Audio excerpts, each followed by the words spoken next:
O livro de Êxodo. No primeiro vídeo, exploramos os capítulos de 1 a 18 que contam a história de como Deus resgatou os israelitas escravizados, enfrentando e derrotando o faraó e oferecendo uma forma de escape por meio do sangue do Cordeiro da Páscoa. Deus então libertou o seu povo, trazendo-os pelas águas do mar até o deserto, onde, surpreendentemente, eles resmungaram e se queixaram. A segunda parte do livro do Êxodo abre com Moisés conduzindo Israel até o pé do Monte Sinai, onde Deus convida a nação de Israel a entrar numa aliança com ele. Aqui chegamos em um outro momento chave na história bíblica, porque esse ponto desenvolve a promessa de Deus a Abraão. Lembre-se, no livro de Gênesis, Deus prometeu que por meio da família de Abraão, ele de alguma forma restauraria a sua bênção para todas as nações. E aqui descobrimos como. Deus diz que, se Israel obedecer os termos da aliança, eles serão guiados pelas leis, ensinamentos e justiça de Deus e se tornarão um reino de sacerdotes. Eles se tornarão os representantes de Deus e mostrarão a todas as outras nações como Deus realmente é.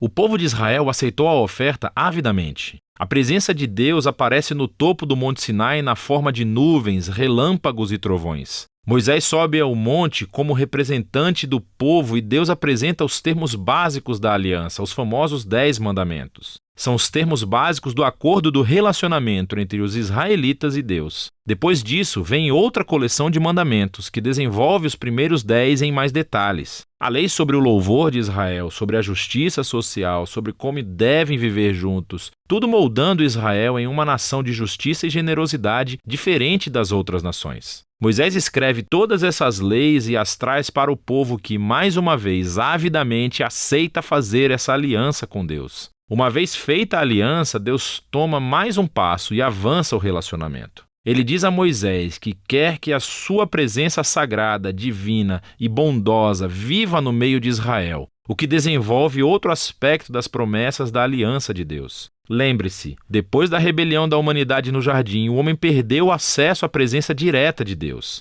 Mas agora é através da família de Abraão que a presença de Deus se torna mais uma vez acessível por meio dessa aliança, primeiro com Israel e depois, um dia, com todas as nações. O que segue são 7 capítulos de plantas arquitetônicas detalhadas da tenda sagrada chamada o tabernáculo. Há um pátio exterior com um altar. No centro há uma tenda com uma sala exterior e uma sala interior. Dentro da sala interior, chamada de Santo dos Santos, há uma caixa dourada chamada Arca da Aliança. Há criaturas angelicais no topo dela. Esse é o ponto principal da presença de Deus. Esses capítulos têm muitos detalhes. É importante saber que cada parte tem algum tipo de valor simbólico. Todas as flores, os anjos, o ouro e as joias relembram o Jardim do Éden, o lugar onde Deus e os seres humanos viveram juntos em intimidade. O tabernáculo é como um Éden portátil, por assim dizer. É o lugar onde Deus e Israel podem viver juntos em harmonia, pelo menos na teoria, porque é justamente aqui que algo se torna muito, muito errado.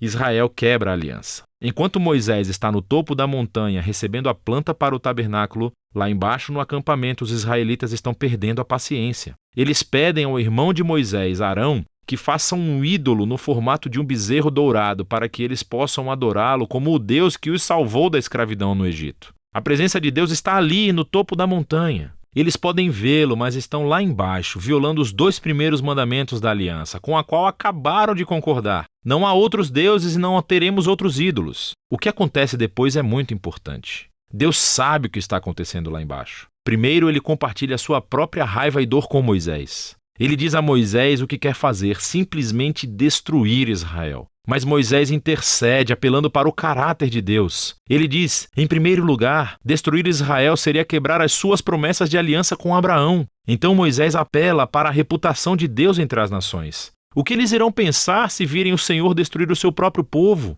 Deus aceita a intercessão de Moisés e cede. Enquanto ele traz o seu julgamento para aqueles que instigaram a idolatria, ele perdoa a nação inteira e promete renovar a aliança. É justo nesse momento da história que Deus pela primeira vez descreve o seu próprio caráter a Moisés. Ele diz, o Senhor é misericordioso e gracioso. Ele não se ira com facilidade. É abundante na sua fidelidade à aliança. Ele perdoa os pecados, mas não deixará impunes os ímpios. Existe essa tensão. Deus é cheio de misericórdia, mas também deve lidar com o mal se ele afirma ser bom. Acima de tudo, Deus é fiel às suas promessas, mesmo que isso signifique um compromisso para com um povo totalmente sem fé. Depois de renovar a aliança com Israel, Deus ordena que Moisés vá em frente e construa o tabernáculo. Mais uma vez, temos 5 longos capítulos descrevendo detalhadamente a construção do tabernáculo. A história culmina no capítulo final, quando o tabernáculo é concluído. A presença gloriosa e divina de Deus vem e paira sobre a tenda e temos grandes expectativas.